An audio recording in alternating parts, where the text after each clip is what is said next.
Hello students, तो आज हम पढ़ रहे हैं बहुपद। बहुपद यानी पॉलिनोमियल्स। अब जैसे कि नाम से ही आपको पता चल रहा है, बहुपद का मतलब क्या है। बहु मतलब ज़्यादा और पद मतलब जिसमें एक से ज़्यादा पद होते हैं। ठीक है, अब यहाँ पे बात आ गई पद क्या होता है। तो सबसे पहले आपको क्या पता होना चाहिए कि पद क्या होता है। ठीक है, तो सबसे पहले हमें पद का पता लगाना है। पद जो होता है वो चर और अचर, ठीक है, से मिलके बनता है। मतलब वेरिएबल और कांस्टेंट से मिलके बनता है। ठीक है, वो पद बनता है। जैसे कि 2x। ठीक है, अभी कैसे बना है, 2 को x से मल्टीप्लाई करके बना है। ठीक है, अब इसमें 2 क्या है, कांस्टेंट है, और x क्या है, वेरिएबल है। ठीक है, तो ये पद बन गया। अब यहाँ पे बात आती है कि क्या कोई भी पद, इसको इंग्लिश में क्या बोलते हैं, टर्म।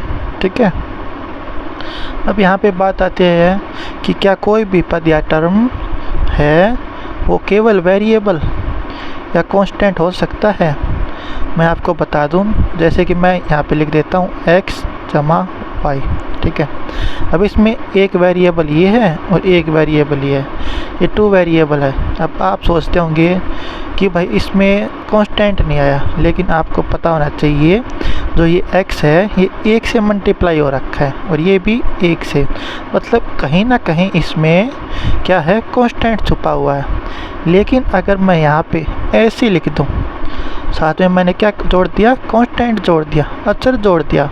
अगर मैं साथ में अचर जोड़ देता हूँ तो खाली अचर का पद बन सकता है, लेकिन खाली वेरिएबल का पद नहीं हो सकता। उसमें कहीं ना कहीं कांस्टेंट छुपा हुआ है, अचर छुपा हुआ है। ठीक है, जैसे कि मैं x स्क्वायर लिख दिया, इसमें भी ये 1 है, 1 से मल्टीप्लाई हो रखा है। ये क्या बना, 1 मल्टीप्लाई x स्क्वायर। ठीक है, तो ये हमेशा जो वेरिएबल होते हैं, ठीक है, इनकी वैल्यू फिक्स नहीं होती, लेकिन इनके साथ अगर ये सिंपल वेरिएबल क्या होता है, अल्फ़ाबेटिकल होता है ना, जैसे a b c जो भी है। ठीक है, एल्जेब्रिक में क्या होता है, इनके साथ कुछ ना कुछ ज़रूर होता है। ठीक है, ये तो बात थी पद की। ठीक है, इसमें देखो, अब देखते हैं कि पद क्या होते हैं। ये पता चल गया, चर और अचर से मिलकर पद बनते हैं, टर्म बनती है। ठीक है, अब उसके बाद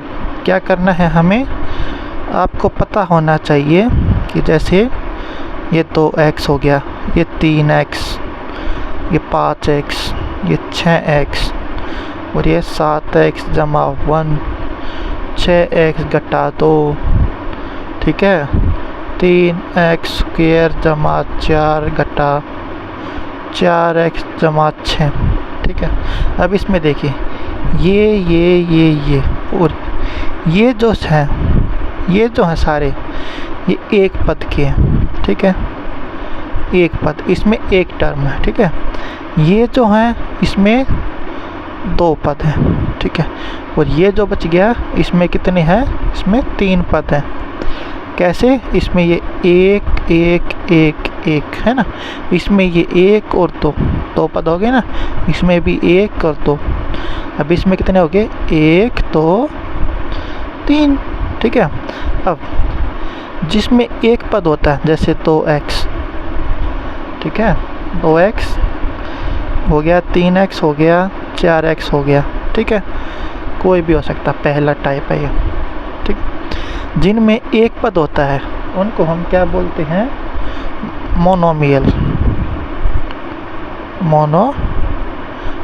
ठीक है, मोनो का मतलब क्या होता है, एक, और मियल मतलब पद, मतलब जिसमें एक पद होगा। ठीक है, अब दूसरे नंबर पर क्या था, जिसमें 2 पद थे, 7x जमा 1, 6x घटा 2। इसमें देखो 1 2, इसमें भी 1 और कितने पद हो गए इसमें? 2 पद हो गए ना, तो इसको हम क्या बोलेंगे? बाइनोमियल। अब इसमें बाइनो का मतलब होता है 2 और नोमियल का मतलब क्या बताया था? पद। तो इसमें क्या होंगे? 2 पद, ठीक है। या फिर इसको हम क्या बोलेंगे? द्विपदी, ठीक है, मतलब 2 पद वाला। अब इसके बाद तीसरा क्या आ जाता है? जिसमें 3 पद थे, 3x² प्लस 4x प्लस 6। अब इसमें कितने थे? 1 2 3। इसमें कितने पद हैं? 3 पद हैं, 3 टर्म है इसमें, ठीक है। अब जिसमें 3 टर्म हो उसको हम क्या बोलेंगे?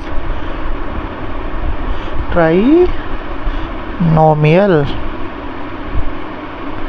ठीक है। अब ट्राई का तो मतलब पता होता है ना 3, और नोमियल का मतलब पद, ठीक है। अब जिसमें 3 पद होंगे उसको क्या बोलेंगे? ट्राइनोमियल, ठीक है। अब ये तो पद की बात हो गई, ठीक है। अब क्या है? अब इसमें पावर देखते हैं, ठीक है। अब पद, ये तो सारे पद था, ठीक है ना। अब बहुपद क्या हो गया? ये तो एक एक पद की है, ठीक है, तो ये बहुपद नहीं हो सकता, ठीक है। अब इससे 2 से मतलब 1 से ज़्यादा हो गए ना, इसमें 2 हो गए, इसमें 3 हो गए, तो ये दोनों क्या हैं? हमारे बहुपद हैं, ठीक है। दोनों क्या हैं? ये बहुपद। उसको हम क्या बोलते हैं इंग्लिश में? पॉलिनोमियल, ठीक है।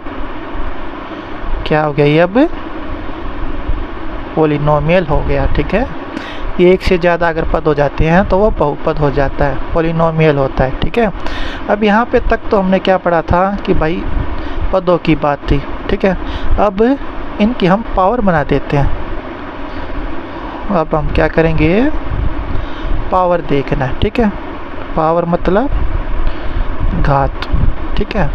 किसकी? पॉलिनोमियल की, ठीक है। पॉलिनोमियल मतलब बहुपद, ठीक है, बहुपद की घात, ठीक है। अब पहला लिखते हैं हम इसमें, ठीक है। हम लिखेंगे, क्या लिखेंगे? लिख देते हैं 2x जमा 4, 6y जमा 3, ठीक है। अब देखो इसमें क्या है? एक वेरिएबल है और एक वेरिएबल ही है, ठीक है। अब इसमें क्या होता है? 2 पद हो गए, 2 पद हो गए, तो ये क्या बन गया? बहुपद तो हो गया ना ये। अब जिसमें एक वेरिएबल की पावर यहाँ पे देखो कितनी है? 1 है ना, तो इसको हम क्या बोलेंगे? लीनियर पॉलिनोमियल, लीनियर पॉलिनोमियल, ठीक है, मतलब रैखिक बहुपद, ठीक है। अब उसके बाद दूसरा, अब इसी में हम पावर कर देते हैं 2, ठीक है, ठीक है। अब देखो इसमें कितने पद हो गए? 3 हो गए ना, तो ये भी क्या है? पॉलिनोमियल है। ये भी बहुपद हो गया, लेकिन इसमें पावर कितनी होगी? 2।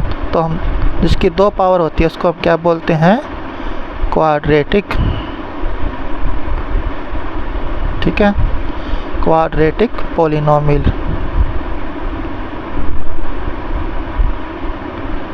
ठीक है। क्वाड्रेटिक पॉलिनोमियल मतलब द्विघात बहुपद, ठीक है। अब इसके बाद हम इसको थोड़ा सा और चेंज करते हैं, तीसरे वाला। अब इसकी पावर हम कर देते हैं 3,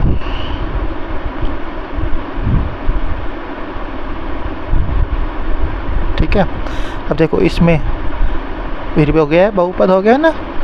इसमें कितने पद हो गए? 1 2 3 4। कितने पद हो गए इसमें? 4 पद हो गए। लेकिन इसकी पावर, सबसे बड़ी पावर कितनी है? 3 है ना इसकी सबसे बड़ी पावर। तो जिसकी पावर 3 हो उसको हम क्या बोलेंगे? क्यूबिक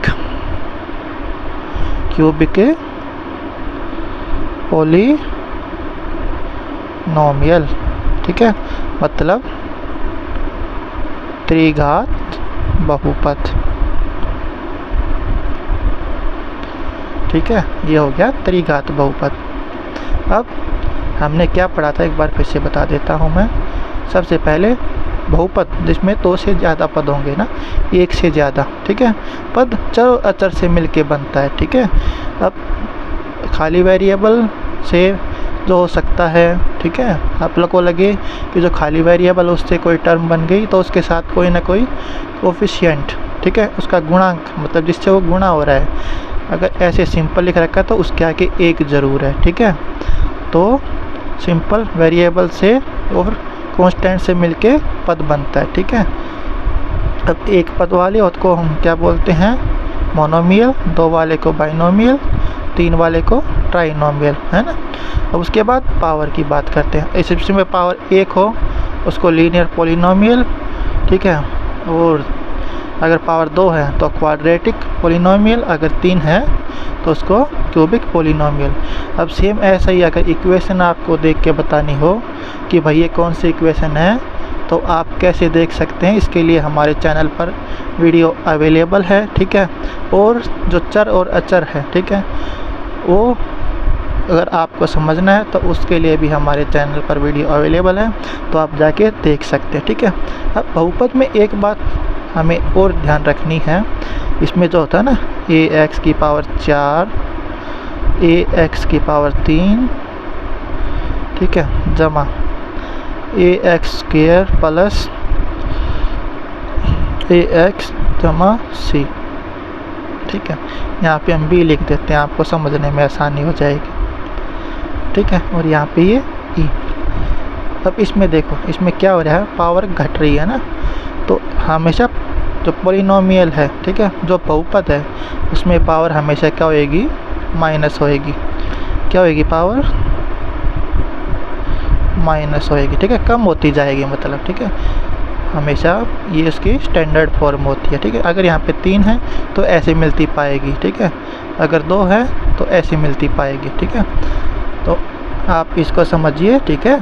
अब अगली वीडियो में हम जो ये पॉलिनोमियल होता है, बहुपद होता है, ठीक है, उसके शून्य निकालना सीखेंगे। शून्य क्या होता है, जो उस पॉलिनोमियल जो बहुपद को 0 करते हैं, ठीक है, वो निकालना नेक्स्ट वीडियो में सीखेंगे। तब तक आप इनको पढ़िए और समझिए। अगर कुछ नहीं आया तो आप हमसे कमेंट करके पूछ सकते हैं। Thank you.